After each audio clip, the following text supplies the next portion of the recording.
Okay students, technical glitches की वजह से थोड़ा सा डिले हो गया है।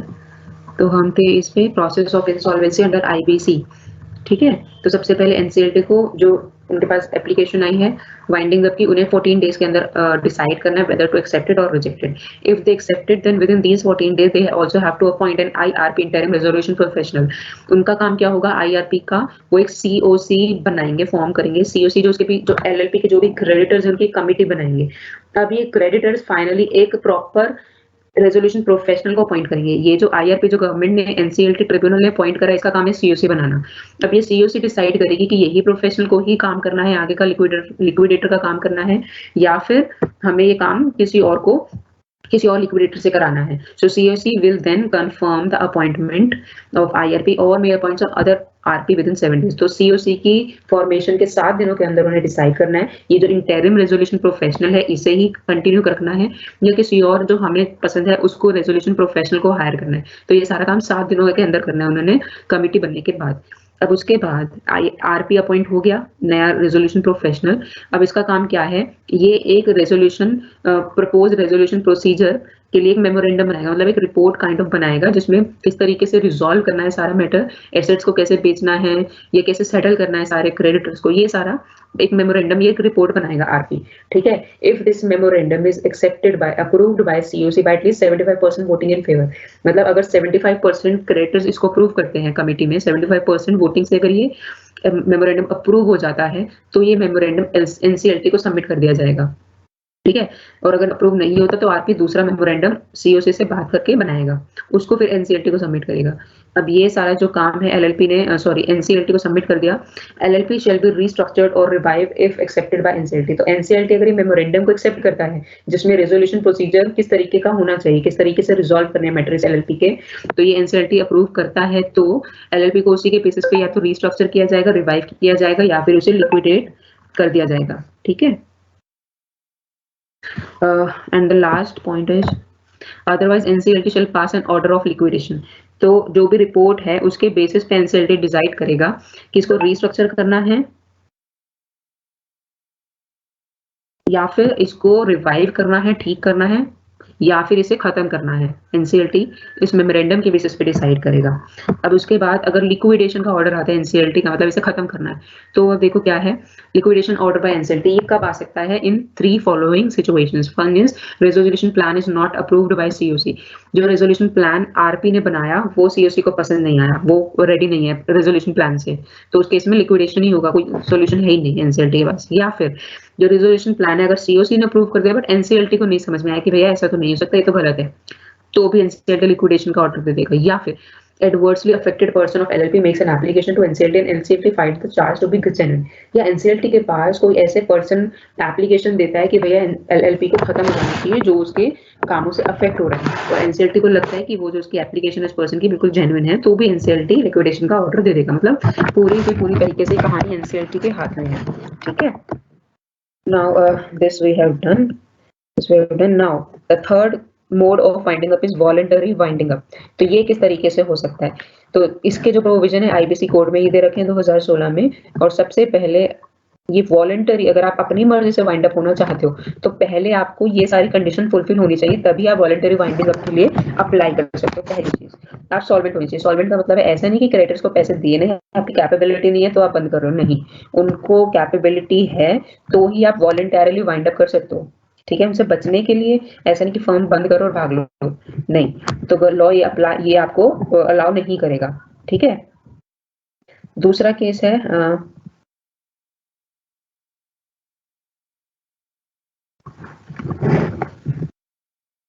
Voluntarily winding up not undertaken to defraud any person, किसी को डिफ्रॉड करने के लिए आप अपनी फर्म को बंद नहीं कर रहे हो।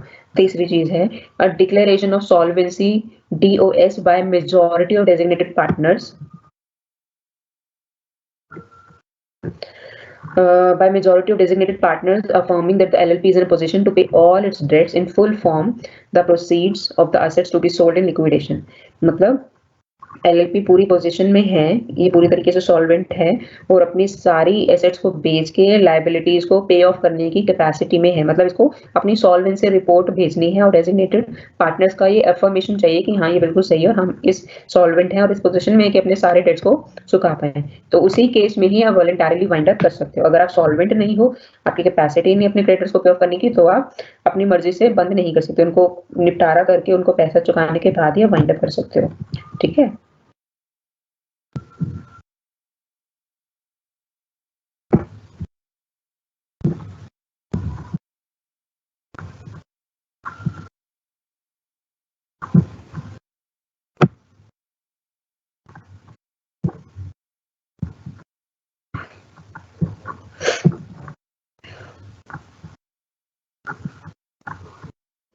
और प्री रिक्विजिट्स हम कर चुके हैं। नेक्स्ट, किस तरीके से आप कमेंस कर सकते हो आप voluntary winding up. Obtain DOS declaration of solvency, मतलब जो मैंने अभी आपको बताया डिक्लेरेशन ऑफ सॉल्वेंसी कौन साइन करेगा, डेजिग्नेटेड पार्टनर्स। सो ये लो वेरीफाइड बाय एन एफिडेविट, तो डेजिग्नेटेड पार्टनर्स एफिडेविट भी देंगे कि हाँ हम सॉल्वेंट हैं और हम अपने डेट्स को एसेट्स बेच के सेल कर सकते हैं, हमारी कैपेसिटी है। ये आपको ऑब्टेन करना है along with audited financial statements and record of business operations of the company for the previous 2 years or for the period since its incorporation whichever is later। तो या तो कंपनी के 2 साल का पूरा लेखा जोखा बिजनेस ऑपरेशन किस तरीके से है, और अगर 2 साल भी नहीं हुए आपको तो जब से इनकॉर्पोरेट हुई है तब से लेके अभी तक का सारा फाइनेंशियल स्टेटमेंट ऑडिटेड और बिजनेस ऑपरेशंस का सारा रिकॉर्ड आपको इकट्ठा करना है। Report of valuation of the assets of the company any prepared by any registered valuer. तो और आपकी कंपनी की और आपकी एलएलपी की कितनी एसेट्स हैं, उनकी वैल्यूएशन कितनी आज मार्केट वैल्यू, ये सब कुछ आपको पता होना चाहिए वाइंडिंग अप के लिए अप्लाई करने से पहले। और 4 हफ्तों में ये जो डिक्लेरेशन आपने साइन करी है ना, डिक्लेरेशन ऑफ सॉल्वेंसी, इसके 4 हफ्तों के अंदर अंदर a special resolution of partners, 4 हफ्ते मतलब 1 महीना समझ लो, 1 महीने के अंदर अंदर स्पेशल रेजोल्यूशन पार्टनर्स का स्पेशल रेजोल्यूशन भी पास हो जाना चाहिए एलएलपी में। मतलब वो लोग मीटिंग करेंगे और उसमें स्पेशल रेजोल्यूशन क्या होता है, 75% 3/4 लोग अप्रूव करें कि हाँ हम वॉलंटरली वाइंड अप करना चाहते हैं। और एक प्रोफेशनल को, इंसॉल्वेंसी प्रोफेशनल को भी आपको अपॉइंट करना है जो आपकी एसेट्स को सेल करके आपकी लायबिलिटीज को पे ऑफ करेगा। ठीक है। Resolution of the partners requiring the LLP to be liquidated voluntarily as a result of expiry of the period of its duration if any fixed by it, or on the occurrence of any event in respect of which the document provide that the LLP shall be dissolved and appointing a liquidator। या तो आप voluntarily इसको करना चाह रहे हो, ठीक है, या तो आपका जिस टाइम के लिए जिस पर्पस के लिए आपने एलएलपी बनाई थी वो अब खत्म हो गया है, तो भी आपको ये रेजोल्यूशन, यहाँ पे सिंपल रेजोल्यूशन चाहिए। लेकिन जब आप वॉलंटरली प्रूफ वाइंड अप करना चाह रहे हो फर्स्ट केस में, तो आपको स्पेशल रेजोल्यूशन चाहिए। स्पेशल रेजोल्यूशन का मतलब 75% वोटिंग इन फेवर और सिंपल रेजोल्यूशन का मतलब है 51% वोटिंग इन फेवर। दोनों में देखो कितना डिफरेंस है। ठीक है, तो आपके पास ये होना चाहिए। और उसके बाद क्रेडिटर्स, जो भी आपके जो क्रेडिटर्स हैं 2/3 मतलब 66% तकरीबन 66.67% in value of the debt shall approve the resolution within 7 days. और जो भी आपने जो स्पेशल रेजोल्यूशन या सिंपल रेजोल्यूशन पास करा है वो रेजोल्यूशन आपके क्रेडिटर्स भी 2/3 क्रेडिटर मतलब 66% एटलीस्ट क्रेडिटर्स या उनसे ज्यादा क्रेडिटर्स वो भी उसको अप्रूव करते हो। मतलब अगर आपको वाइंड अप करना है तो क्रेडिटर्स की अप्रूवल लेनी बहुत जरूरी है हर केस में। ठीक है, तो ये भी रेजोल्यूशन के पास होने के 7 दिनों के अंदर आपको इसको भी लेना है, उनकी अप्रूवल भी लेनी है। अब ये सारे डॉक्यूमेंट्स आपको देने हैं आरओसी को, रजिस्ट्रार ऑफ कंपनी को जहां पे आपकी एलएलपी रजिस्टर्ड है, और आईबीबीआई को, Indian insolvency and bankruptcy board of India, IBBI। ठीक है, about the resolution within 7 days of such resolution और the subsequent approval by the creditors. तो जब आप रेजोल्यूशन पास करते हैं तो उसके 7 दिनों के अंदर या फिर क्रेडिटर्स की अप्रूवल के 7 दिनों के अंदर आपको ये दोनों को इन्फॉर्म करना है। तो देख रहे हो किस तरीके से टाइम बाउंड चीजें हो रही हैं यहाँ पे। ठीक है, subject to approval of the creditors the liquidation The liquidation proceedings shall be deemed to have commenced from the date of passing of the resolution. तो यहाँ पे creditors की अप्रूवल अगर मिलती है तो liquidation proceeding shall be deemed to have commenced. तो जैसे ही क्रेडिटर्स की अप्रूवल मिलती है उस डेट से आपका लिक्विडेशन का प्रोसीडिंग्स स्टार्ट हो जाएंगी। ठीक है, तो लिक्विडेशन प्रोसीडिंग्स की डेट कौन सी होगी? ये डेट जब से आपको क्रेडिटर्स ने अप्रूवल दी है। ठीक है, now liquidation and liquidator, effect of liquidation. Liquidation के टाइम से जब आपका लिक्विडेशन स्टार्ट हो रहा है, क्रेडिटर्स के अप्रूवल के पॉइंट से, डेट से स्टार्ट हो जाएगा लिक्विडेशन का प्रोसेस, उस डेट का क्या इफेक्ट है? LLP should cease to carry on its business. तो जैसा कि लिक्विडेशन या वाइंड अप का प्रोसेस स्टार्ट हो गया उस डेट से आप अपना बिजनेस कैरी ऑन नहीं कर सकते जब तक वो आपके लिक्विडेशन में हेल्प नहीं करता। And its existence shall continue until it is dissolve. Exist कर रहा है अभी पेपर में जब तक डिसॉल्व नहीं होता। मैंने आपको बताया था वाइंडिंग अप प्रोसेस में फर्म एग्जिस्ट कर रही है, कंपनी एग्जिस्ट कर रही है, एग्जिस्टेंस कब खत्म हो रही है? जब डिसोल्यूशन ऑर्डर पास होता है। ठीक है, एग्जिस्ट कर रही है बट मैं बिजनेस नहीं कर रही, उसको बोलते हैं वाइंड अप। जब एग्जिस्टेंस ही खत्म हो जाती है उसको बोलते हैं डिसोल्यूशन। अपॉइंटमेंट ऑफ लिक्विडेटर, तो कौन अपॉइंट करता है, किस तरीके से होता है? An insolvency professional to be appointed should satisfy the eligibility condition laid down in regulation 6। तो रेगुलेशन 6 है जहां पे लिक्विडेटर कौन होना चाहिए, क्या क्या उसकी एलिजिबिलिटी कंडीशन होनी चाहिए, उसके अकॉर्डिंग आपको एक इंसॉल्वेंसी प्रोफेशनल अपॉइंट करना है जो कि लिक्विडेशन का काम करेगा। द रेजोल्यूशन पास्ड, जो आपको मैंने बताया था ना, जो वहां के पार्टनर्स, एलएलपी के पार्टनर एक रेजोल्यूशन पास करते हैं, स्पेशल रेजोल्यूशन, जो अप्रूव करेगा कि आप लिक्विडेट होना चाहते हो कि नहीं। तो उसमें लिक्विडेटर की टर्म्स एंड कंडीशंस और सैलरी उसे कितनी पे करनी है, ये सब भी लिखा होगा। ठीक है, अब उसके बाद remuneration payable to the liquidator shall form part of the liquidation cost. तो लिक्विडेशन की जो भी कॉस्ट लगती है उसका पार्ट होगा इसकी remuneration. Now, the reporting of liquidator. He shall prepare and submit the following in the specified manner. तो एक मैनर स्पेसिफाइड है, अलग अलग फॉर्म्स हर चीज के लिए कि प्रिलिमिनरी रिपोर्ट किस फॉर्मेट में होगी, एनुअल स्टेटस रिपोर्ट किस फॉर्मेट में होगी। तो ये सब स्टेटस रिपोर्ट्स, ये सब रिपोर्ट्स उसी फॉर्मेट में स्पेसिफाइड मैनर में बना के लिक्विडेटर को तैयार रखनी है। ठीक है, कौन कौन सी रिपोर्ट है? प्रिलिमिनरी रिपोर्ट है, एनुअल स्टेटस रिपोर्ट है, minutes of consultation with stake holders के साथ में क्या क्या बात हो रही है वो सारी रिपोर्ट आपको बनानी है, फाइनल रिपोर्ट, ये सारी रिपोर्ट बनाएगा। उसके बाद एक मतलब ये रिपोर्ट बना के रजिस्ट्रार को देना है, आईबीबीआई को देना है, और उसके बाद पब्लिक अनाउंसमेंट बाय हिम।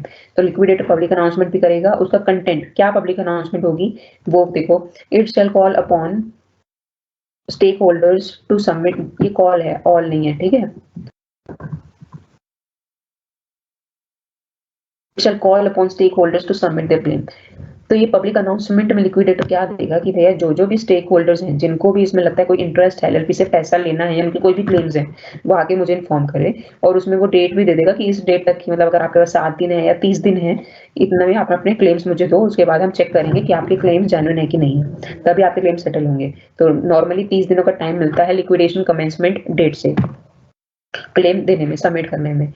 अभी अनाउंसमेंट होगी किसमें? इस फॉर्मेट में होगी, शेड्यूल 1 में फॉर्म ए है उस फॉर्म में होगी, उस फॉर्मेट में। और 5 दिन, लिक्विडेटर के अपॉइंटमेंट के 5 दिनों के अंदर ये अनाउंसमेंट हो जानी चाहिए। आई अभी, और पब्लिकेशन, इसे पब्लिकेशन कहाँ पे, ये पब्लिकेशन होगा इसका, एक इंग्लिश और एक रीजनल लैंग्वेज न्यूज़पेपर में जहाँ की वो एलएलपी है, या तो उसकी एलएलपी के साइट पे भी ये नोटिफिकेशन होगा। और अगर आईबीबीआई ने कोई स्पेशली एलएलपी के लिक्विडेशन के लिए अलग से कोई वेबसाइट बनाई है तो ये वहां पे भी पब्लिकेशन इस पब्लिक अनाउंसमेंट का होगा। ठीक है, अब 1 मिनट दो, मैं एक बार, चलो अभी इसको अभी, चलो ये वाली स्लाइड हम करते हैं, अभी कंटिन्यू करते हैं। आप मुझे 5 मिनट का ब्रेक दो, ठीक है? ये थोड़ा नेटवर्क इशू चल रहा है तो एक बार मैं देख लूँ वाईफाई का काम कर रहा है कि नहीं कर रहा है। तो आप 5 मिनट का ब्रेक ले लो, उसके बाद कंटिन्यू करते हैं।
ओके स्टूडेंट्स, तो हमने ये कर लिया था कि लिक्विडेटर क्या करेगा, रिपोर्ट करेगा ये सारी रिपोर्ट जो ऊपर लिखी हुई हैं, और उसके बाद एक पब्लिक अनाउंसमेंट होगी। उसका पर्पस क्या है, सारे स्टेक होल्डर्स को बोलना कि भैया तुम्हारे जो भी क्लेम्स हैं हमें अभी बता दो इतने टाइम में, उन्हीं को हम सेटल करेंगे। अगर आप 30 दिनों के अंदर नहीं बताते हो, ठीक है, फिर आप भूल जाओ, वो क्लेम का सेटलमेंट नहीं हो पाएगा, और उसको आपको पब्लिश कर देना न्यूज़पेपर में, ताकि लोगों को ज़्यादा से ज़्यादा लोगों को इन्फॉर्मेशन मिले। ठीक है, उसके बाद है जो भी स्टेक होल्डर्स अपना क्लेम लेकर आएंगे, उनके पास उसको साबित करने के लिए कुछ ना कुछ डॉक्यूमेंटेशन भी होना चाहिए। So they are responsible to prove their claim, only then the liquidator will settle their claims. ठीक है, तो उन्हें अपने क्लेम्स को प्रूव भी करना है। उसके बाद देखो क्लेम कौन कौन कर सकता है, कोई और भी स्टेक होल्डर, कोई एम्प्लॉय हो सकता है, उसे सैलरी नहीं मिली है, कोई लेबर हो सकती है जैसे पैसा नहीं मिला है, क्रेडिटर्स हो सकते हैं, फाइनेंशियल या फिर ऑपरेशनल क्रेडिटर्स, कोई भी और स्टेक होल्डर हो सकता है, बैंक हो सकता है, या किसी को भी कभी किसी से पैसे लिए हों, किसी से एसेट खरीदे उसके पैसे ना दिए हों, या proving security interest by secured creditors, या जो भी सिक्योर्ड क्रेडिटर्स हैं उनका कोई इंटरेस्ट हो आपकी एसेट्स में, तो ये सब कुछ मतलब कोई गिरवी रख के आपने उनसे उधार ले रखा हो, तो वो सब कुछ आपको उन्हें बताना है। ठीक है, वो वाले क्लेम्स आप लिक्विडेटर को बता सकते हो। अब देखो एसेट्स का रियलाइजेशन कैसे होता है, मैनर ऑफ वैल्यूइंग, तो कौन सी एसेट की क्या वैल्यू है और उसे किस तरीके से सेल करना है। ठीक है, ये सब कौन बताएगा, ये करेगा कौन, लिक्विडेटर, पहली चीज, जिसको सीओसी ने, कमिटी ऑफ क्रेडिटर्स ने अपॉइंट करा है। और ये किस तरीके से करना है, वैल्यूएशन और एसेट्स को सेल, ये एलएलपी अप्रूव करेगा। ठीक है, एलएलपी जो अप्रूव करेगा, लिक्विडेटर उसी मोड को फॉलो करेगा। Liquidator shall make an effort to recover and realise all assets and dues to the LLP in a time-bound manner, keeping in mind the interest of various stakeholder. तो और जो liquidator है वो किस तरीके से काम करेगा कि सारी की सारी एसेट से ज्यादा पैसा है, मतलब एक पर्सन है जो एसेट आपकी एक फर्नीचर की 10,000 वैल्यू दे रहा है, एक है 12,000, तो आप 10,000 को ना बेच के 12,000 को दोगे ना, तो लिक्विडेटर को भी उसी तरीके से करना है कि एसेट ज्यादा से ज्यादा वैल्यू पे बिके और सारे के सारे क्रेडिटर्स अच्छे से सब सेटल हो जाए। तो सारे स्टेक होल्डर्स का ध्यान रख के लिक्विडेटर को काम करना है, और एक टाइम बाउंड मैनर में करना है। ऐसा नहीं कि उसे 1 साल लगा दिया, 2 साल लगा दिया, 3 साल लगा दिया, नहीं, जितना टाइम उसे मिला है सारी एसेट्स को सेल ऑफ करने का, उतने ही टाइम बाउंड मैनर में से काम करना चाहिए।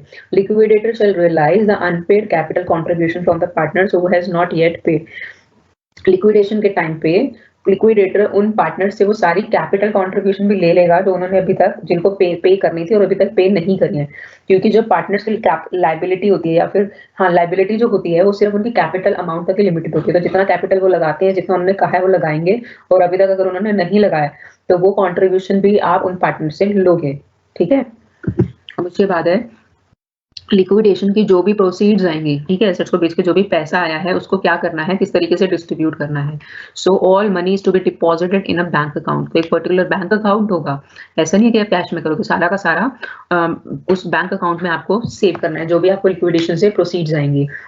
और आपको लिक्विडेशन का कितना टाइम है आपके पास, 12 महीने, मतलब 1 साल का टाइम है जिसमें आपको पूरा लिक्विडेशन का प्रोसेस कंप्लीट करना है from the liquidation commencement date. और ये 12 महीने कब से स्टार्ट होंगे, लिक्विडेशन कमेंसमेंट डेट से, जब आपके रेजोल्यूशन पे, जो पार्टनर्स ने रेजोल्यूशन पास करा था और उस पे क्रेडिटर्स ने अप्रूव कर दिया था, उस डेट से आपका लिक्विडेशन प्रोसेस स्टार्ट हो चुका है।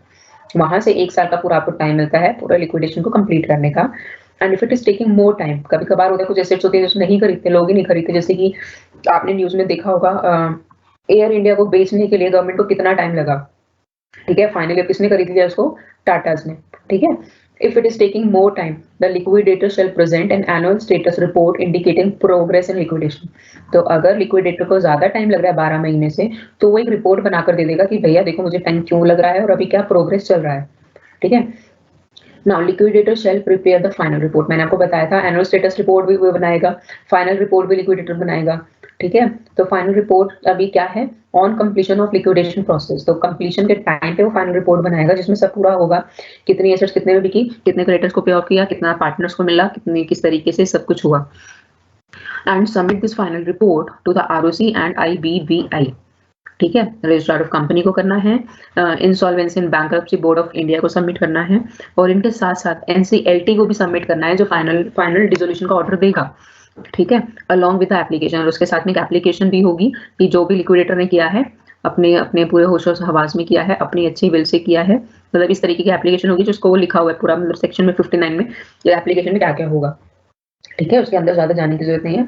अब एनसीएलटी इस फाइनल रिपोर्ट के बेसिस पे डिसोल्यूशन ऑर्डर पास करेगा। ठीक है, और उस डिसोल्यूशन ऑर्डर जिस डेट को पास हुआ है उस डेट से LLP ceases to exist from, तो उस डेट से एलएलपी की एग्जिस्टेंस खत्म हो जाएगी जिस डेट को एनसीएलटी डिसोल्यूशन का ऑर्डर पास कर देगा। ठीक है, तो ये बस एक थोड़ा सा प्रॉब्लमैटिक चीज होती है पेपर वर्क की। अगर आप अपनी कंपनी को फॉर्म को बंद करना चाहते हो और अगर वो रजिस्टर्ड है तो ये वाइंडिंग अप का जो प्रोसेस है थोड़ा सा लंबा हो जाता है, पेपर वर्क ज्यादा हो जाता है ना। आपको समझ ही आ गया होगा कितना टफ काइंड ऑफ थिंग है। वॉलंटरी भी अगर आप अपनी उसको बंद करना चाह रहे हो तो चलो, तो वाइंड अप खत्म हो गया है। उनको लिक्विडेटर को 1 या 2 साल लग जाता है और हमने इसको 1 घंटे में खत्म कर दिया, वाइंड अप कर दिया एक एलएलपी को। ठीक है, अब हमारा लास्ट टॉपिक बचता है conversion of a partnership firm, जो ट्रेडिशनल पार्टनरशिप फर्म है, या फिर अ प्राइवेट कंपनी या फिर a public unlisted company, converting them into LLP. तो हम किसी और फॉर्मेट की ऑर्गेनाइजेशन को या कंपनी को एलएलपी में कन्वर्ट किस तरीके से कर सकते हैं, यहाँ पे हम पढ़ेंगे। क्योंकि लास्ट 2008 से अभी तक बहुत सारी फर्म्स और बहुत सारी कंपनीज कन्वर्ट हुई हैं एलएलपी में और ये ट्रेंड बढ़ता जा रहा है। ठीक है, so the provision relating to the conversion of any organization into LLP is given in chapter 10। तो अलग अलग, मतलब ये सिर्फ थर्ड शेड्यूल नहीं है, थर्ड शेड्यूल है, फोर्थ शेड्यूल है, 5 शेड्यूल्स है, अलग अलग चीजें हैं। ठीक है, यस, तो इस चैप्टर में हम पढ़ेंगे conversion of a partnership firm, of a private limited firm company और an unlisted public company to LLP. तो यहाँ पे लिस्टेड पब्लिक कंपनी को आप एलएलपी में कन्वर्ट नहीं कर सकते, सबसे पहले उसे अनलिस्ट करना पड़ेगा, उसके बाद ही आप उसे एलएलपी में कन्वर्ट कर सकते हो। ठीक है, डायरेक्ट लिस्टेड को कंपनी को एलएलपी में कन्वर्ट नहीं कर सकते, जिसके जो मार्केट लिस्टेड कंपनी का मतलब क्या है, जिसके शेयर्स मार्केट में फ्लोट होते हैं, जो स्टॉक एक्सचेंज पे लिस्टेड है। ठीक है, organisations converting into LLP has been on a rise. तो ये टॉपिक क्यों इंपॉर्टेंट है, क्योंकि जो बहुत सारी ऑर्गेनाइजेशंस हैं जो एलएलपी में कन्वर्ट हो रही हैं एलएलपी के अलग अलग एडवांटेजेस की वजह से। अब इसका कन्वर्जन का मतलब क्या है, देखो, जो भी उस कंपनी की या फर्म की जो एसेट्स हैं या लाइबिलिटीज हैं या प्रॉपर्टीज हैं या ऑब्लिगेशंस हैं या राइट्स हैं, प्रिविलेजेस हैं, इंटरेस्ट हैं, अब वो सारे के सारे एलएलपी के rights, assets, properties, obligations, liabilities, interest और प्रिविलेजेस हो जाएंगे एज अ गोइंग कंसर्न। मतलब आप उसे बंद करके एलएलपी में कर रहे हो, एलएलपी को कंटिन्यू करना चाहते हो। ठीक है, तो ये होता है कन्वर्जन का मतलब। तो हम स्टार्ट करते हैं conversion from partnership firm into LLP. एक पार्टनरशिप फर्म को आप एलएलपी में कन्वर्ट करते हो किस तरीके से। सबसे पहले कौन कौन सी पार्टनरशिप फर्म एलएलपी में कन्वर्ट हो सकती हैं, all partners of partnership to become, जब सब जो पार्टनर है पार्टनरशिप फर्म के वो अग्री करते हैं एलएलपी में कन्वर्ट होने में तो ही हो सकता है। और वो जो पार्टनर इस पार्टनरशिप फर्म के थे वो सभी पार्टनर अब एलएलपी के पार्टनर होंगे, ना ही उसमें से कोई बाहर गया है, ना ही कोई आउटसाइडर अंदर आया है। ठीक है, simple, all partners of partnership firm agree to become partner of LLP, only then you can be converted into an LLP and no other person allowed as partner during conversion. तो किसी और other person, मतलब कोई outsider conversion के time पे LLP का partner नहीं बन सकता।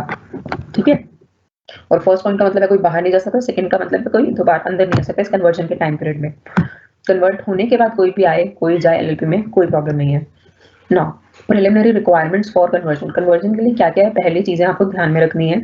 सबसे पहले कम से कम 2 लोगों को आपको डेजिग्नेट करना है कि डेजिग्नेटेड पार्टनर्स कौन होंगे।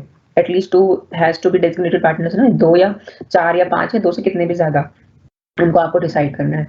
उसके बाद एलएलपी जो आप बनाओगे तो एक एलएलपी अग्रीमेंट आप तैयार रखो और एक इनकॉर्पोरेशन डॉक्यूमेंट आपको तैयार रखना है। जो भी नाम आप चाहते हो एलएलपी का वो नाम आपको सर्च करना है एमसीए की वेबसाइट पे और उसको फिर रिजर्व करना है रन एलएलपी फॉर्म के साथ में। ठीक है, अब आते हैं प्रोसेस पे।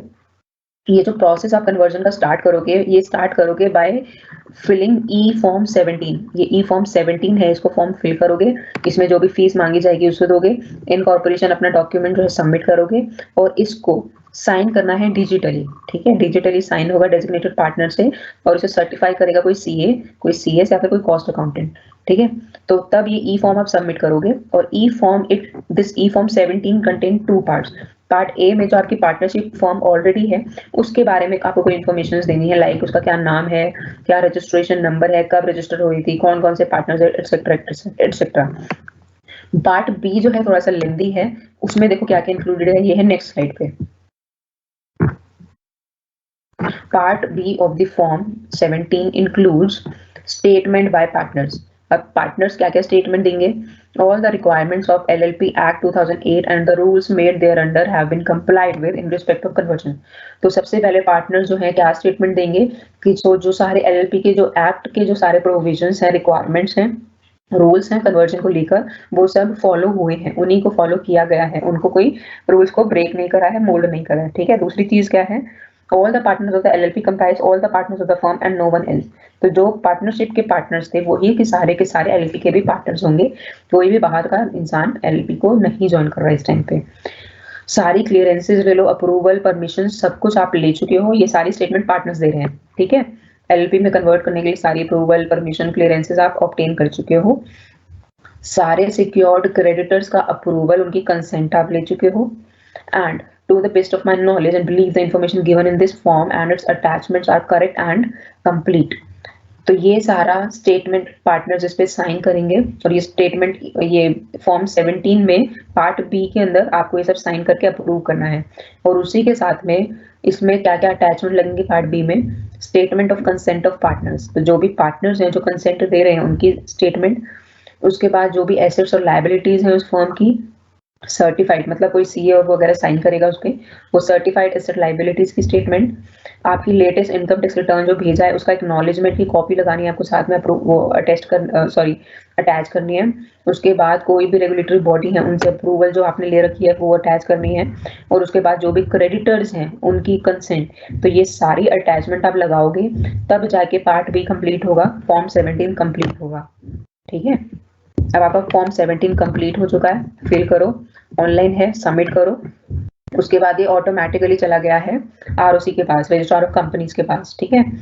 आरओसी उसको अगर सेटिस्फाई होता है आपके सारे डॉक्यूमेंट से, फॉर्मेलिटी से, तो वो आपको फॉर्म 19 सबमिट कर देगा, इशू कर देगा। फॉर्म 19 क्या है, सर्टिफिकेट ऑफ रजिस्ट्रेशन, ठीक है। तो मतलब आप रजिस्टर्ड हो गए एज एलएलपी, प्रोसेस कंप्लीट।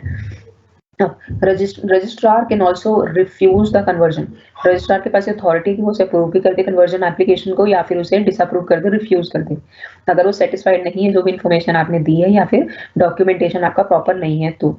और अगर ऐसा कोई भी केस होता है कि जिसमें आरओसी डिसअप्रूव करता है, रिफ्यूज कर देता है आपके कन्वर्जन को, तो आप जो एलएलपी बनना चाहते हो आप ट्रिब्यूनल में जाके केस कर सकते हो विद इन 60 डेज फ्रॉम जिस डेट को रजिस्ट्रार ने इशू किया है ना आपको ये कन्वर्जन की रिफ्यूज कर रहा हूँ मैं, उस डेट से 60 दिनों तक, मतलब आपके 2 महीने हैं इसकी कंप्लेंट डालने में कि हमें एलएलपी में कन्वर्ट होना है, आरओसी ने रिफ्यूज कर दिया, तो उसके बाद ट्रिब्यूनल डिसाइड करेगा कि कौन सही है कौन गलत है, और एलएलपी में कन्वर्ट हो ये फर्म हो सकती है नहीं हो सकती, ठीक है। अब inform registrar of firms about conversion, अब आप कन्वर्ट हो चुके हो, आपको सर्टिफिकेट ऑफ रजिस्ट्रेशन मिल चुका है, now you are an LLP. अब ये जो पार्टनरशिप फर्म है इसका नाम हटवाना है रजिस्ट्रार में, रजिस्ट्रार के रजिस्टर से। अगर ये रजिस्टर्ड फर्म है तो देखो पार्टनरशिप एक्ट जो था ना 1932, उसमें ये प्रोविजन था कि अगर आप रजिस्टर्ड कराना चाहते तो वो भी ठीक है, नहीं कराना चाहते तो वो भी ठीक है। तो अगर नहीं करा रखा तो यहीं पे कंप्लीट हो जाता है प्रोसेस, जैसे ही आपको सर्टिफिकेट मिल गया। अगर आप रजिस्टर्ड पार्टनरशिप फर्म हो तो आपको अपनी फर्म का नाम भी हटवाना पड़ेगा, डिसॉल्व कराना पड़ेगा इसको। तो देखो क्या है, if partnership firm is registered then inform the registrar of firm to whom it is registered about the conversion and particulars of LLP in 15 days from the date of registration of conversion to LLP in form 14। तो form 14 में आपको 15 दिनों के अंदर, 15 दिनों कब से start होंगे, जब से आपको सर्टिफिकेट ऑफ रजिस्ट्रेशन इशू है उसके 15 दिनों के अंदर अंदर अगर आपकी जो पुरानी फर्म है वो रजिस्टर्ड थी, तो जिस भी रजिस्ट्रार के पास वो रजिस्टर्ड थी वहां पे आपको फॉर्म नंबर 14 सबमिट करना है, बताने के लिए now you have been converted into LLP. तो उसमें आपको पर्टिकुलर्स ऑफ एलएलपी जिसमें आप कन्वर्ट हुए वो इन्फॉर्मेशन और आपकी क्या फॉर्म थी ये सारी इन्फॉर्मेशन आपको देनी पड़ेगी फॉर्म 14 में, ठीक है। और 15 दिनों के बाद जितने भी दिनों का डिले करते हो पर डे के हिसाब से आपके ऊपर पेनल्टी लगती रहेगी 100 रुपए पर डे के हिसाब से। अगर आप 1 महीना लेट करते हो 15 दिनों के बाद आप 45 डेज लगा लेते हो तो 30 डेज की पेनल्टी हो गई 3000 रुपए, ठीक है। अब आपकी एलएलपी में कन्वर्ट हो चुकी है आपकी फर्म। अब पूरे 1 साल तक जो भी आपके ऑफिशियल कॉरेस्पॉन्डेंस होगी, डॉक्यूमेंट्स होंगे, उसमें आपको मेंशन करना पड़ेगा कि earlier you were a partnership firm, now you have been converted into an LLP. तो पूरे 1 साल तक ये कन्वर्जन का नोटिस आपको अपनी हर ऑफिशियल डॉक्यूमेंट के कॉरेस्पॉन्डेंस में, मतलब जो भी आप बात करो ऑफिशियली उस नोट होना चाहिए इस चीज का कि आप अभी 1 साल के अंदर अंदर कन्वर्ट हुए हो पार्टनरशिप फर्म से एलएलपी में, ठीक है। इस तरीके से आपकी पार्टनरशिप फर्म कन्वर्ट हो चुकी है। LLP में। अब देखो इफेक्ट क्या है, LLP shall come into existence। अब LLP आ चुकी है पिक्चर में, सारी जो पार्टनरशिप फॉर्म की एसेट्स थी और लाइबिलिटीज थी ऑटोमेटिकली ट्रांसफर हो चुकी है LLP में, और जो पार्टनरशिप फर्म थी उसका नाम हट जाएगा रिकॉर्ड्स में से, जो रजिस्ट्रार ऑफ फर्म्स होता है उसके रजिस्टर में से इस पार्टनरशिप फर्म का नाम भी स्ट्राइक ऑफ हो जाएगा। ठीक है, now the second keys where a private company wants to convert itself into an LLP. So what is the procedure? Procedure is somehow similar, कुछ और एडिशंस होंगे बस, लेकिन वही जो प्रोसेस जो पार्टनरशिप फॉर्म को कन्वर्ट करके LLP में आया है वही इसमें प्रोसेस है, बस कुछ और थोड़े बहुत एडिशंस और हैं। ठीक है, now it is contained in chapter 10 schedule 3। ठीक है, एलिजिबिलिटी, कौन कौन एलिजिबल है, वो सारे के सारे पार्टनर्स अगर अग्री करते हैं प्राइवेट कंपनी के, सॉरी शेयर होल्डर्स होते हैं कंपनी के, इसमें तो वो LLP में कन्वर्ट होकर पार्टनर बनेंगे वही सब, तो ही ये प्राइवेट कंपनी LLP में कन्वर्ट हो सकती है, अदरवाइज नहीं होगी। और कोई भी आउटसाइड पार्टनर, कोई भी outside share holder will not be allowed.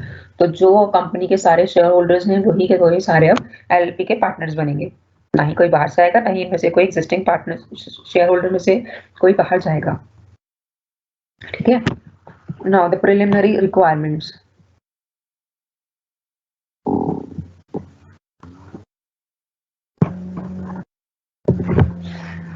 देखो प्रिलिमिनरी रिक्वायरमेंट तो सबकी सेम है, आपको कोई भी, चाहे आप ऑर्गेनाइजेशन हो या कंपनी हो, आपको LLP में कन्वर्ट करना है तो सबसे पहले तो आपको डेजिग्नेटेड पार्टनर्स कौन होंगे ये डिसाइड करना पड़ेगा, इनकॉर्पोरेशन डॉक्यूमेंट और LLP एग्रीमेंट बनाना पड़ेगा, आपके नाम को सर्च करना पड़ेगा और उसको रजिस्टर कराना पड़ेगा, सिंपल। तो ये 4 स्टेप्स तो कॉमन ही है, लेकिन देखो प्राइवेट कंपनी अगर आप कन्वर्ट कर रहे हो LLP में, तो उस केस में आप जो प्राइवेट कंपनी का आपका नाम है उससे ही आप LLP का नाम दे सकते हो। तो इसमें नाम को सर्च नॉर्मली ऐसा ही होता है, इसमें आप नाम को सर्च नहीं करते हो, आप सिर्फ कंपनी का नेचर चेंज करके LLP में कन्वर्ट कर रहे हो।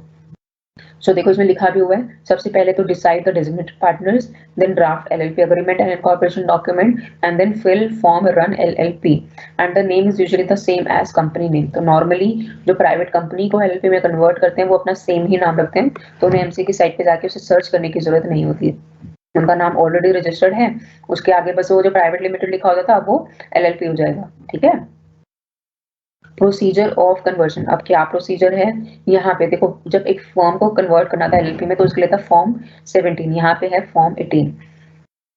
फॉर्म 18 आप फिल करेंगे, उसे साथ में फी सबमिट करनी, इनकॉर्पोरेशन डॉक्यूमेंट सबमिट करना है, और ये साइन होनी चाहिए by designated partners and to be certified by either CA और CS और कॉस्ट अकाउंटेंट। तो फॉर्म 18 को साइन कौन करेगा, डेजिग्नेटेड पार्टनर, सर्टिफाई कौन करेगा, या तो कोई CA या तो कोई CS या तो फिर कोई कॉस्ट अकाउंटेंट। ठीक है, अभी देखो ई फॉर्म 18 जो है इसके 2 पार्ट है, पहला पार्ट जो है पार्ट ए जिसमें कंपनी के बारे में जनरल इन्फॉर्मेशन पूछी गई है कि date of registration of company, company का नाम क्या है, कंपनी का CIN नंबर क्या है, कॉर्पोरेट आइडेंटिटी नंबर। ठीक है, पार्ट बी में बहुत सारे सेक्शंस हैं, वो क्या क्या हैं।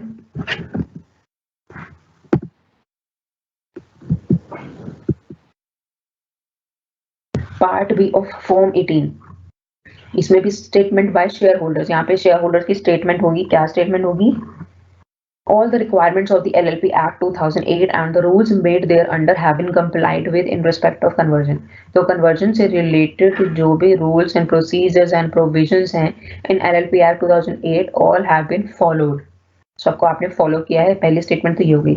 दूसरी स्टेटमेंट क्या है, all the partners of LLP shall comprise of all the shareholders of the company and no one else। तो जो भी LLP के पार्टनर्स होंगे वो सब कौन होंगे, जो उस पुरानी प्राइवेट कंपनी के शेयर होल्डर्स थे, तो सबके सब शेयर होल्डर्स ही पार्टनर बन जाएंगे, कोई बाहर की पार्टी अलाउड नहीं होगी, ना ही शेयर होल्डर्स को अलाउड होगा कि आप LLP को छोड़ के जाओ।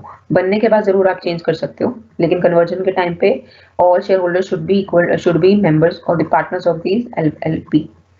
The application clearances, applicable clearances, approval or permission for conversion of company into LLP have been obtained। तो ये सारे के सारे अप्रूवल्स और परमिशंस और क्लियरेंसेस आपको मिल चुके हैं, इसकी स्टेटमेंट देनी है, कंसेंट देनी है क्रेडिटर्स की कि 2/3 लोगों ने सॉरी यहाँ पे सारे सिक्योर्ड क्रेडिटर्स का कंसेंट लेना है। ठीक है, इस पे भी साइन होने चाहिए। All the documents due for filing including latest balance sheet and annual return have been filed under the provisions of companies act. तो कंपनीज एक्ट के अंदर आपको एनुअल रिटर्न आपको सबमिट करना पड़ता है और अपनी लेटेस्ट बैलेंस शीट सबमिट करनी पड़ती है। ठीक है, तो आपने ये सारा पेपर वर्क आपने कंप्लीट कर दिया है। And to the best of my knowledge and leave information given in this form and its attachments are correct and complete। और ये जो सारी इंफॉर्मेशन शेयर होल्डर्स ने दी है वो बिल्कुल सही है, ट्रू है और कंप्लीट है। तो ये सब पार्ट है पार्ट बी का फॉर्म 18 का। पार्ट बी में इन सबके साथ साथ में कुछ अटैचमेंट्स भी आपको लगानी है। वो अटैचमेंट्स क्या क्या है? Statement of consent of creditors, creditors का सारा जो भी पैसा है, कितना उनका क्लेम है, सब कुछ यहाँ पे आपको अटैच करना है। Statement of consent of share holder, सब शेयर होल्डर्स अग्री करते हैं अपनी अपनी कंपनी को एलएलपी में कन्वर्ट करने के लिए, तो उनके सिग्नेचर होना जरूरी है। Copy of acknowledgement of latest income tax return, तो जो भी आपका लेटेस्ट इनकम टैक्स रिटर्न भरा होगा उसकी कॉपी ऑफ डॉक्यूमेंट आपको सबमिट कराना है। ठीक है। Statement of assets and liabilities of the company, copy of acknowledgement of latest income tax return, approval from regulatory body or authority, and list of all secured creditors along with their consent। तो ये सारी की सारी attachments आपको attach करनी है form number E18 में, और उसके बाद ये सारा फॉर्म चला जाएगा रजिस्ट्रार के पास। अब रजिस्ट्रार आपको अगर सेटिस्फाइड वो है तो आपको सर्टिफिकेट ऑफ रजिस्ट्रेशन इशू कर देगा, और अगर सेटिस्फाइड नहीं है तो वो आपका जो एप्लीकेशन है उसे रिजेक्ट कर देगा। और अगर वो रिजेक्ट होती है तो फॉर्म नंबर यहाँ पे 50 है, सॉरी अगर रजिस्ट्रार उसे रिफ्यूज कर देता है कन्वर्जन को, तो आप जो है आपकी जो एलएलपी है वो कहाँ जा सकती है? एलएलपी अभी तक बनी नहीं है क्योंकि रजिस्ट्रार ने उसे मना कर दिया है। तो उस केस में आप जो है ट्रिब्यूनल में जा सकते हो और 60 दिनों के अंदर ही जा सकते हो। मतलब जब आपको रिफ्यूजल का इंफॉर्मेशन मिला है उस डेट से 2 महीने के अंदर अंदर आपको ट्रिब्यूनल में जाके इंटीमेट करना है कि आपका जो कन्वर्जन एप्लीकेशन है वो रिफ्यूज हो गई है बाय आरओसी।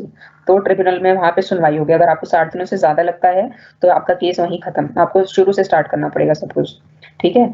अब इन्फॉर्म, अगर आरओसी आपको रजिस्ट्रेशन सर्टिफिकेट दे देता है तो उस केस में you have to inform the ROC about conversion. तो जहां पे आपकी कंपनी रजिस्टर्ड थी उस आरओसी को इन्फॉर्म करो कि आपकी कंपनी बंद हो रही है 15 दिनों के अंदर।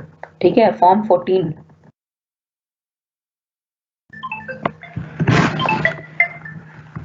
inform the ROC to whom the company is registered about the conversion and particulars in LLP in 15 days from the date of registration of conversion to LLP in form 14। तो आपको जो भी कन्वर्जन के बारे में सारी डिटेल्स देनी है उस ROC को जहां पे आपकी कंपनी रजिस्टर्ड थी इन फॉर्म नंबर 14। ठीक है। तो पहले तो जो भी आपकी कंपनी रजिस्टर्ड थी उसकी सारी डिटेल्स जाएंगी, उसके बाद आपकी जो नई एलएलपी क्रिएट हुई है उसकी सारी डिटेल्स जाएंगी। ठीक है। और अगर इसमें कोई भी डिले होता है 15 दिनों के अंदर ये काम नहीं होता तो हर दिन 100 रुपए का फाइन एलएलपी के ऊपर लगता रहेगा। नाउ इंश्योर कन्वर्जन नोटिस, ये हमने अभी पढ़ा भी था पार्टनरशिप के केस में भी। जो भी कन्वर्जन हुआ है आपकी एक कंपनी से आपकी एलएलपी में, इस चीज को आपको 1 साल तक हर एक अपने डॉक्यूमेंट में कॉरेस्पॉन्डेंस में इंक्लूड करना है, बताना है। ठीक है। नाउ इफेक्ट भी आपके यहाँ पे सेम है। सारी जो प्राइवेट कंपनी की एसेट्स हैं एलएलपी की एसेट्स हो जाएंगी ऑटोमेटिकली। एलएलपी जो है एग्जिस्टेंस में आ जाएगी और आपकी जो प्राइवेट कंपनी है वो डिसॉल्व हो जाएगी और उसका नाम हट जाएगा, उसकी एग्जिस्टेंस खत्म हो जाएगी। ठीक है। तो ये हो गया सेकंड कन्वर्जन। अगर आपको यहाँ तक कोई डाउट है तो पूछ लो।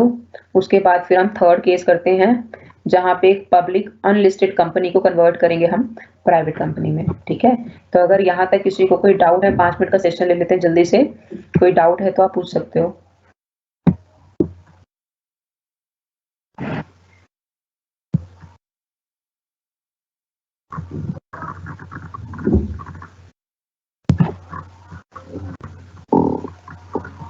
अच्छा हाँ, मुझसे किसी स्टूडेंट ने पूछा था कि रिकॉर्डेड एग्जामिनेशन फॉर्म सबमिट करना है कि नहीं। देखो you are first year student तो आपको कोई एग्जामिनेशन फॉर्म नहीं सबमिट करना, और आपके एग्जाम्स हो सकता है मार्च में स्टार्ट हो जाए।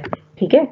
तो आप प्रैक्टिस करते रहो, याद करते रहो, चीज़ों को पढ़ते रहो और चीज़ें फिर आसान हो जाएंगी। ठीक है। और अभी तक आपका जो पेपर है ऑनलाइन मोड में ही होगा, ऑफलाइन मोड का अभी कोई प्रोसीजर या कुछ भी इन्फॉर्मेशन नहीं है। तो इस ऑनलाइन मोड के तरीके से ही आप अपनी प्रिपरेशन स्टार्ट कर दें। और हाँ, किसी ने पूछा था चैप्टर 5 जम्बल्ड है, नहीं वो जम्बल्ड नहीं है। मैंने चैप्टर 5 को नेक्स्ट क्लास में लिया था और लास्ट क्लास में जो भी टॉपिक कंटिन्यूएशन में करना था, उसको सिर्फ मैंने बताने के लिए उसे लिखा है कि हम ये टॉपिक कर रहे थे, तो उसकी 1-2 स्लाइड मैंने उसमें डाली है। तो अगर आपने क्लासेस अटेंड की होंगी तो आपको समझ आ जाएँगी चीज़ें, मैंने वहाँ पे भी इन्फॉर्म किया है। और जब भी आपकी रिकॉर्डेड क्लासेस आ जाएँगी एस्ट्रो की साइट पे, तो आप उसमें देख सकते हो, तो आपको समझ में आ जाएगा कि वो जम्बल्ड नहीं है, वो किस तरीके से स्ट्रक्चर्ड है। जब आप सुनोगे उसको तो आपको पता लग जाएगा।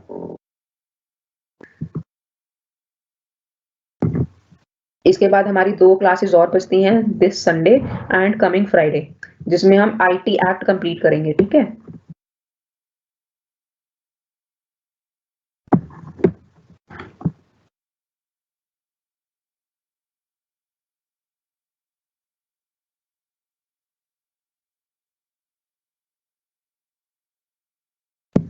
एनोनिमस आपको जो रिकॉर्डेड लेक्चर्स मिलेंगे,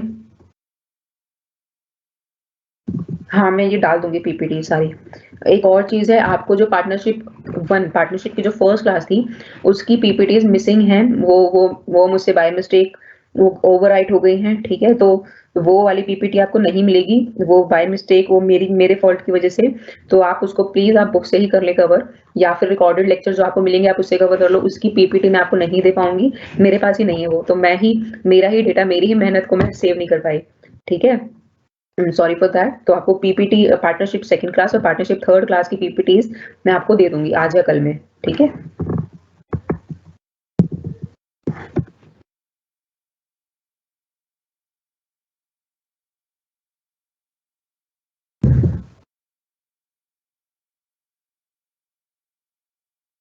लिक्विडेटर देखो, वो राहुल जायसवाल, लिक्विडेटर वो इंसान है जो आपकी एसेट्स को बेचकर उनको सही वैल्यू पे बेच के जो भी क्रेडिटर्स हैं उनका पैसा उनको पे ऑफ कर देगा, ठीक है?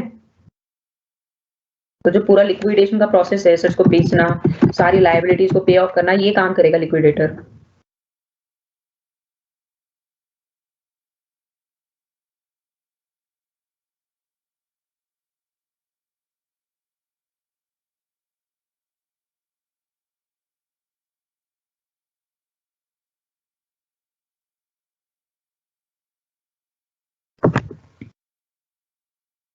नवजोत सिंह, मतलब बिजनेस लॉ की क्लास तो आपकी मैं ही ले रही हूँ, तो आपको मेरी क्लास तो अटेंड करनी ही है, तो कंफ्यूजन क्या है?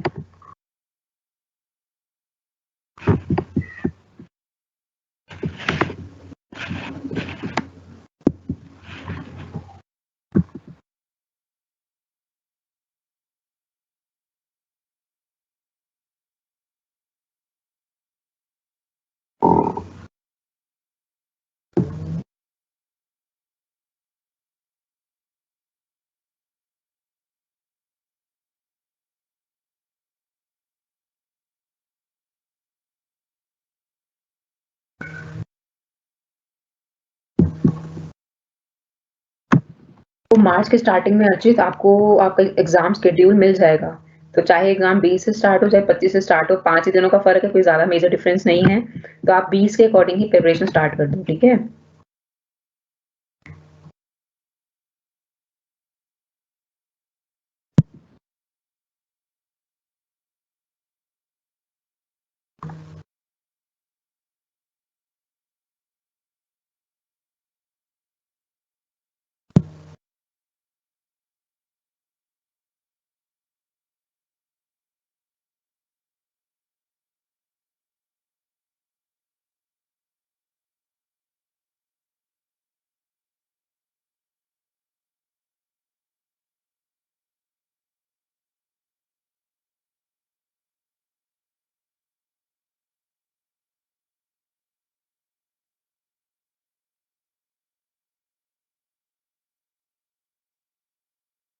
आर्यन, मुझे लगता है अभी तक तो आपके पास रिकॉर्डेड लेक्चर्स आ गए होंगे एसएल की साइट पर, और अगर नहीं आए हैं तो फिर मैं वही एसएल के जो भी रिप्रेजेंटेटिव्स हैं उनसे पूछ के मैं आपको फिर अब संडे को ही बता पाऊंगी कि रिकॉर्डेड लेक्चर्स कब तक आ जाएंगे, ठीक है? चलिए, तो स्टार्ट कर लेते हैं, हमारा लास्ट टॉपिक रह गया है तो ये भी जल्दी से खत्म कर लेते हैं हम। Where you are converting a public company, unlisted public company into an LLP and the procedure is almost same. एक प्राइवेट कंपनी को कन्वर्ट करने का LLP में, या फिर एक अनलिस्टेड पब्लिक कंपनी को कन्वर्ट करने का प्रोसेस जो है सेम है, लेकिन पब्लिक कंपनी में शेयर होल्डर ज्यादा होंगे, तो बस यहाँ पे ये प्रॉब्लम हो जाती है ठीक है, otherwise all things are same. तो जल्दी से कर लेते हैं। It is given in chapter 10 of the LLP act and it is given in schedule 4 the procedure eligibility all the members of the shareholders of the public company to become the partners of proposed LLP। तो वही सारे members जो shareholders हैं public company के, वही सब partners बनेंगे LLP के, ना ही कोई बाहर से आएगा ना इनमें से कोई बाहर जाएगा। सिर्फ और सिर्फ conversion के टाइम पे आप ध्यान रखो, क्योंकि जब आप LLP में कन्वर्ट हो जाते हो तो LLP में कोई भी पार्टनर एग्जिट कर सकता है, कोई भी एंटर कर सकता है, कोई एडमिट कर सकता है, एग्जिस्टेंस पे कोई इफेक्ट नहीं पड़ेगा। ये जो रूल है कि कोई बाहर नहीं जाएगा, कोई अंदर नहीं आएगा, ये सिर्फ और सिर्फ कन्वर्जन के टाइम पर है, ठीक है। Now preliminary requirements for conversion के लिए प्रिलिमिनरी रिक्वायरमेंट्स भी सेम है। सबसे पहले आपको डिसाइड करना है कि कौन पार्टनर जो है डेजिग्नेटेड पार्टनर्स का काम करेंगे। उसके बाद आपको अपना LLP एग्रीमेंट और इनकॉर्पोरेशन डॉक्यूमेंट प्रिपेयर करके रखना है और उसके बाद रन LLP फॉर्म में अपना नाम को रजिस्टर करवाना है, कन्वर्ट करना है पब्लिक कंपनी से LLP में, ठीक है। तो यहाँ पे नाम सर्च नहीं करना, क्योंकि आप वही नाम को बस कंपनी लिमिटेड से LLP में कन्वर्ट कर लेते हो नॉर्मली। अगर आपको कोई और नाम रखना है तो फिर आपको सर्च भी करना पड़ेगा। नाउ प्रोसीजर क्या है, यहाँ पे आपको वही फॉर्म 18 भरना पड़ेगा जो आपने प्राइवेट कंपनी के कन्वर्जन में भरा था। इसमें 2 पार्ट्स होते हैं, ठीक है। पहला पार्ट है जिसमें जो कंपनी आप ऑलरेडी हो उसकी डिटेल्स मांगते हैं, दूसरे में आपकी बहुत सारी चीजें मांगी जाती है पार्ट बी में। तो पार्ट ए में क्या मांग रहे हैं, कंपनी का रजिस्ट्रेशन डेट, कंपनी का नाम, कंपनी का आइडेंटिटी नंबर एटसेट्रा, मतलब और भी इंफॉर्मेशन है, ये तो सिर्फ एग्जांपल्स है क्या क्या हो सकती है। पार्ट ए वो फॉर्म 18 में ही आपको देखकर पता लगेगा, ठीक है। Now part B include various sections and information. So part B includes statement by shareholders, क्या क्या information दे रहे हैं वो, कि जो भी आपने कन्वर्जन किया है प्राइवेट कंपनी पब्लिक कंपनी से LLP में, उसमें आपने LLP के सारे प्रोविजंस को फॉलो किया है, ठीक है, सारे रूल्स को, सारे प्रोविजन को, सारे रिक्वायरमेंट्स को फुलफिल किया है। उसके बाद जो भी शेयर होल्डर्स हैं कंपनी के, वही अब सारे पार्टनर्स हैं LLP के, कोई भी बाहर से नहीं है। ऑल द एप्लीकेबल जो भी सारे क्लियरेंसेज, अप्रूवल, परमिशंस लेनी थी कन्वर्जन के लिए, वो सारी आप ले चुके हो। सारे क्रेडिटर्स का कंसेंट आप ले चुके हो। उसके बाद अपनी जो लेटेस्ट बैलेंस शीट है, एनुअल रिटर्न है, कंपनी एक्ट के अंदर आपके जो भी प्रोविजंस हैं लेटेस्ट बैलेंस शीट को लेके, एनुअल रिटर्न्स को लेके, वो सब आपने फाइल कर दिए हैं। तो ये सिर्फ कंपनी के केस में है, पार्टनरशिप फर्म के केस में वाला प्रोविजन नहीं था। उसके बाद to the best of my knowledge and believe information given in this form and its attachments are correct and complete, ठीक है। ये सारी स्टेटमेंट पे शेयर होल्डर्स अपने साइन करेंगे। ये जो सारी इंफॉर्मेशन मांगी जाएगी होगी पार्ट बी ऑफ फॉर्म 18। इसके बाद इसके साथ साथ पार्ट बी में आपको क्या क्या अटैच करना है, ये भी सब सिमिलर है। Statement of consent of share holders, statement of consent of all secured creditors, statement of assets and liabilities duly certified, statement of copy of acknowledgement of latest ITR income tax return जो company की होगी उसकी acknowledgement receipt। उसके बाद approval from any regulatory body और authority, और consent में आपको बता चुकी हूँ क्रेडिटर्स का। तो ये सारे अटैचमेंट आप लगाएंगे। उसके बाद फॉर्म 18 कंप्लीट है, उसे सबमिट करोगे और ये ऑटोमेटिक, मतलब फॉर्म है, ऑनलाइन फॉर्म है, इसे आप सबमिट करोगे। ROC उसको देखेगा, उसमें सारे डॉक्यूमेंट, सारी इन्फॉर्मेशन देखेगा और उसके बाद ROC डिसाइड करेगा कि आपको कन्वर्ट करा जाए कि नहीं करा जाए, आपको रजिस्ट्रेशन सर्टिफिकेट इशू हो या नहीं। अगर वो कहता है कि भैया इशू हो, तो वो आपको फॉर्म नंबर 19 के थ्रू फॉर्म 19 इशू कर देगा, जो कि आपका रजिस्ट्रेशन सर्टिफिकेट होगा। तो उस डेट से आपकी LLP will come into picture, into existence, ठीक है। और अगर रजिस्ट्रार को लगता है कि कोई डॉक्यूमेंट इनकम्प्लीट है, इन्फॉर्मेशन सही नहीं है, कुछ गड़बड़ है, तो वो रिफ्यूज भी कर सकता है। अगर रजिस्ट्रार रिफ्यूज करता है तो उस रिफ्यूजल की डेट से 60 दिनों के अंदर अंदर अगर आप पिटीशन डाल देते हो ट्रिब्यूनल में, तो ट्रिब्यूनल डिसाइड करेगा कि हाँ रिफ्यूज होना चाहिए या फिर उसको कन्वर्ट कर दिया जाना चाहिए, ठीक है। तो ये बट इसका टाइम पीरियड सिर्फ 2 मंथ्स का है, 2 महीने के अंदर अंदर आपको अप्लाई करना है ट्रिब्यूनल में। इसके बाद inform ROC about conversion. Registrar of company, जहाँ पे ये पब्लिक कंपनी आपकी रजिस्टर्ड थी, उसको आपको इन्फॉर्म करना है कि now you are no more a company and you will be converted into an LLP। So ठीक है, inform the ROC to whom the company is registered about the conversion and particulars of LLP in 15 days. तो 15 दिनों के अंदर, जब आपको ROC का approval मिल चुका है उसके 15 दिनों के अंदर आपको ROC को इन्फॉर्म करना है that you are no more a company, और उसके बाद अपनी LLP के पर्टिकुलर्स देने हैं और फॉर्म 14 में सारी डिटेल्स आपको सबमिट करनी है।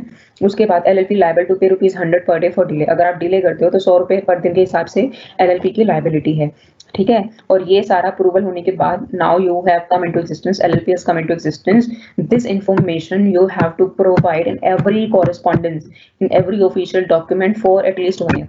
1 साल तक आपको ये इन्फॉर्मेशन प्रोवाइड करनी है अपनी हर एक ऑफिशियल कॉरेस्पॉन्डेंस में कि हाँ जी पहले आप पब्लिक कंपनी थे और अब आप एलएलपी में कन्वर्ट हो चुके हो, ठीक है। और ये है आपकी last slide, effect of conversion. तो क्या क्या इफेक्ट हो सकते हैं कन्वर्जन के, क्या क्या होगा। एलएलपी आ गई एक तो पिक्चर में एग्जिस्टेंस में, दूसरा कंपनी डिसॉल्व हो गई और कंपनी की जो भी सारी दिस इज पब्लिक कंपनी, और कंपनी की जो भी सारी एसेट्स और लायबिलिटीज थी वो सारी की सारी अब ऑटोमेटिकली किसके पास जा चुकी हैं, एलएलपी की हो चुकी है, ठीक है। So the companies name will be removed from the record of the registrar of companies, that is it, ठीक है। सो कन्वर्जन चैप्टर जो है, बाकी सारे चैप्टर में से सबसे इजी चैप्टर है, तीनों का जो प्रोसेस है ऑलमोस्ट सिमिलर है, ठीक है। तो आज की क्लास हमारी यहीं पे खत्म होती है। अब हमारी जो नेक्स्ट क्लास है वो स्टार्ट होगी संडे को, which will be IT act, about IT act 2000, ठीक है। तो हमारा पार्टनरशिप एलएलपी जो लिमिटेड लायबिलिटी पार्टनरशिप एक्ट है 2008, ये यहाँ पे हमारा कंप्लीट हो रखा है, हो चुका है। आई होप आपको ये समझ में आया होगा, ठीक है। तो चलिए फिर आज की क्लास यहीं पे वाइंड अप करते हैं। Take care, bye bye.